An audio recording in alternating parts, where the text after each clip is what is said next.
Hello दोस्तों, हमारे YouTube channel MWVK education institute में आपका स्वागत है। हम कक्षा 12 के विद्यार्थियों के लिए हिंदी सब्जेक्ट से इम्पोर्टेंट टॉपिक बचा रहे हैं, जो कि अभी तक स्टूडेंट कोई भी तैयारी नहीं की है। जो हम क्वेश्चन आप लोगों को बताएंगे, यदि आप लोग इन क्वेश्चनों को तैयार कर लेते हैं तो आप लोग 100 में से 90% का स्कोर कर सकते हैं बहुत ही आसानी पूर्वक। और ये क्वेश्चन आपको बहुत ही आसानी से तैयार हो जाते हैं। तो पहला है क्वेश्चन कि गद्य खंड के प्रमुख लेखक, यानी कि गद्य खंड में आपको क्या होता है कि 3 या 4 एग्जाम्पल दे देता है, यानी कि विकल्प दे देता है और कहता है किसी एक का जीवन परिचय और उसकी रचनाएं लिखिए। तो इसमें से मुख्य हैं वासुदेव शरण अग्रवाल और डॉक्टर हजारी प्रसाद द्विवेदी, प्रेजी सुंदर रेड्डी। आप इन तीनों को तैयार कर लीजिए। इसमें से एक आपको बोर्ड एग्जाम में 100% मिल जाएगा।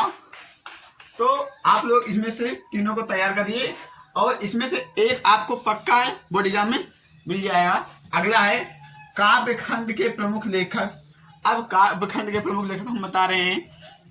इसमें के प्रमुख लेखक हैं महादेवी वर्मा, जयशंकर प्रसाद, मैथिली शरण गुप्त, सुमित्रानंदन पंत। यदि आप 4 इसमें तैयार करते हैं, 4 जीवन परिचय, तब आप लोगों को इस दोनों क्वेश्चनों का पूरा सॉल्यूशन आपको यूपी बोर्ड में मिल जाएगा।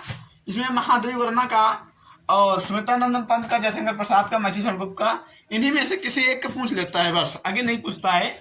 अगला कि त्यागपति की कथा वस्तु। अब त्यागपति की कथा वस्तु ये तो फिक्स ही रहता है कि त्यागपति पूछी जाती है। अगला है बहादुर अथवा पंचलाइट कहानी पर प्रकाश डालिए। क्या? बहादुर अथवा पंचलाइट कहानी पर प्रकाश डालिए। इसमें से एक किसी कहानी के बारे में आपको बताना है, यानी कि उसके बारे में लिखना है। तो आपको इन दोनों चैप्टरों को पढ़ लेना है, उसके बाद में आप उसके बारे में आसानी पूर्वक लिख सकते हैं। अगला है दिए गए गद्यांश के प्रश्नों के उत्तर दीजिए।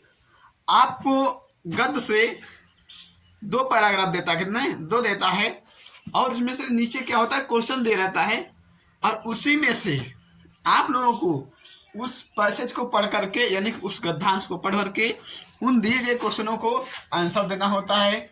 अगला है किसी एक विषय पर निबंध लिखिए। निबंध लिखने के लिए आपको 4 विकल्प दिए जाते हैं। कितने? 4 या 5 विकल्प दिए जाते हैं।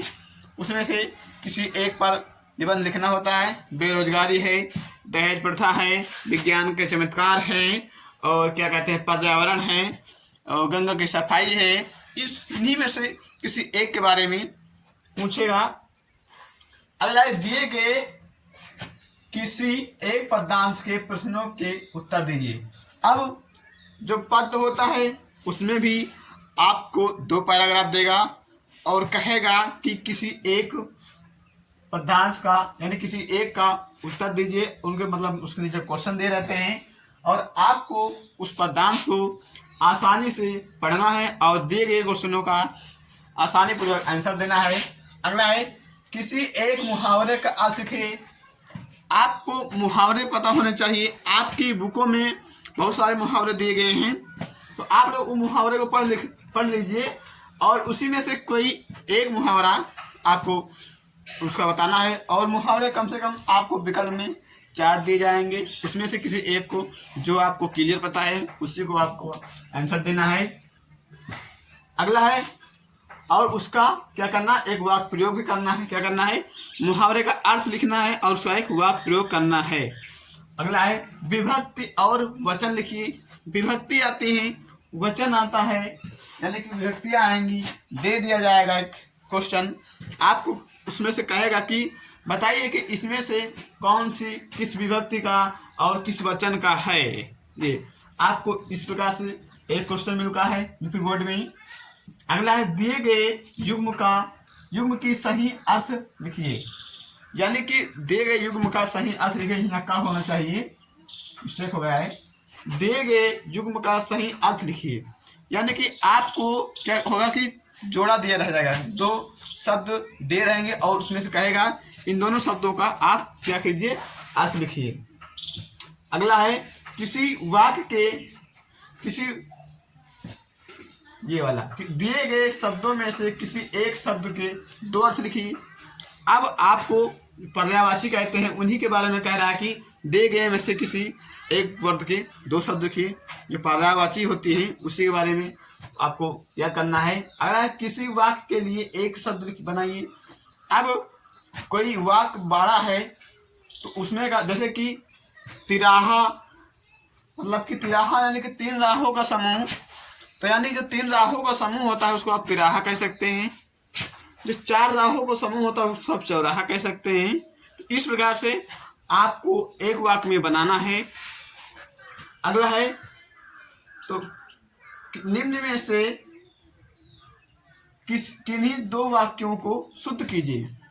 आपको 5 क्वेश्चन या 5 विकल्प दे देता है और कहेगा इनमें से आपको सही कीजिए। जैसे कि कोई वर्ड दे दिया गया वो गलत लिखा है, कहीं का इधर होगा, कहीं की उधर होगी, तो उसको आपको क्या करना है, एक सीधी रेखा में यानी कि वो एक वाक्य के रूप में शुद्ध करना है। ठीक है। अगला है वीर रस अथवा हास रस का उदाहरण, अस्थायी भाव तथा परिभाषा लिखिए। तो इसमें वीर रस क्या होता है आपको पता होना चाहिए, आप 12th के बच्चे हैं। वीर रस क्या है, हास रस क्या है, साय रस का आपको अध्ययन हो चुका है, क्योंकि इसमें से आधे रसों का अध्ययन हाई स्कूल में ही हो जाता है और इंटर में आपको सारे रसों का अध्ययन हो जाता है। अगला है तो उसमें आपको परिभाषा लिखना है और उसका अस्थायी भाव लिखना है और उसका एक उदाहरण देना है। ठीक है। श्लेष अथवा उत्प्रेक्षा अलंकार का उदाहरण परिभाषा लिखिए। अब श्लेष अलंकार पूछता है, तो श्लेष अलंकार और उत्प्रेक्षा अलंकार क्या है, इसमें बहुत ही महत्वपूर्ण है। इन दोनों में से आपको किसी एक का लिखना है और इसमें वीर रस और हास रस में ही एक को ही लिखना है।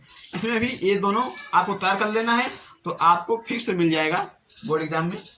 अगला है दोहा अथवा सोरठा छंद का उदाहरण लिखिए और परिभाषा लिखिए। दोहा पूछता है, दोहा है, रोला है, सोरठा है, छंद है, इनके बारे में आपको एक क्वेश्चन मिलेगा। और ये जो ग्रामर का क्वेश्चन है ये आपको बहुत ही आसानी पूर्वक तैयार हो सकता है। केवल 2 ही दिन की मेहनत में आसानी पूर्वक आप इसको तैयार कर सकते हैं। और इसमें से एक के बारे में लिखना चाहे दोहा पूछे या सोरठा पूछे या रोला पूछे, आपको एक के बारे में लिखना है बस। अगला है कि प्रार्थना पत्र लिखिए। क्या प्रार्थना पत्र ज़्यादातर ये बैंक से संबंधित पूछता है, तो आपको बैंक के खाता खुलाने के लिए आपको प्रार्थना पत्र क्या करना है, याद करना है। या तो किसी चिकित्सा के बीमारी हेतु उसके बारे में आपको एक प्रार्थना पत्र तैयार कर लेना है। तो इन दोनों में से प्रार्थना पत्र ज़्यादातर बैंक के बारे में ही पूछता है। आपको बैंक के बारे में, जो बैंक का प्रार्थना पत्र है संबंधित खाता खोलने के लिए, आपको इसको जरूर से जरूर कंप्लीट करना है, क्योंकि ये 100% आपको मिल जाएगा। तो इसमें से हम आप लोगों को जो किसी एक विषय पर निबंध आता है तुमको पहले ही बता दिया है। तो आप लोग इस प्रकार से इतने ही क्वेश्चनों में आप पूरे यूपी बोर्ड क्वेश्चन को सॉल्व कर सकते हैं। तो जो भी स्टूडेंट अभी तक कुछ भी नहीं तैयार किया है, अब टाइम 10, 15 या 20 दिन का ही बचा है, क्योंकि 22 फरवरी से ही आपका एग्ज़ाम स्टार्ट हो रहा है। तो आप लोगों के समझ अभी 20 से 25 दिन हैं। तो क्वेश्चन 16 ही हैं, क्वेश्चन 18 ही हैं। कितने? 18 क्वेश्चन 18 ही हैं और टाइम अभी कितना है? बहुत है, बहुत टाइम है, क्योंकि अभी 25-30 दिन हैं। यदि आप लोग एक एक पॉइंट, एक एक क्वेश्चन एक दिन तैयार करते हैं, फिर भी आपको यूपी बोर्ड एग्जाम में सारे के सारे क्वेश्चन तैयार मिल जाएंगे। तो आप सभी लोग जितने भी क्वेश्चन हैं, आप लोग इन क्वेश्चनों को अच्छे से तैयार कर लीजिए। ये आपको यूपी बोर्ड एग्जाम में सारे क्वेश्चन मिलेंगे। आप इस पर MP यानी कि मोस्ट इम्पोर्टेंट लिख लीजिए। ये सारे क्वेश्चन आपको मोस्ट इम्पोर्टेंट के तौर पर हम बता रहे हैं। तो जो भी स्टूडेंट ये सभी क्वेश्चन को तैयार करेगा उसको 100 में से 95 नंबर तक स्कोर कर सकता है। तो आप लोगों के समझ में यदि ये क्वेश्चन आ रहे हैं तो आप लोग तैयार कर लीजिए। अब हम मिलते हैं आप लोगों को अगले नेक्स्ट क्लास में।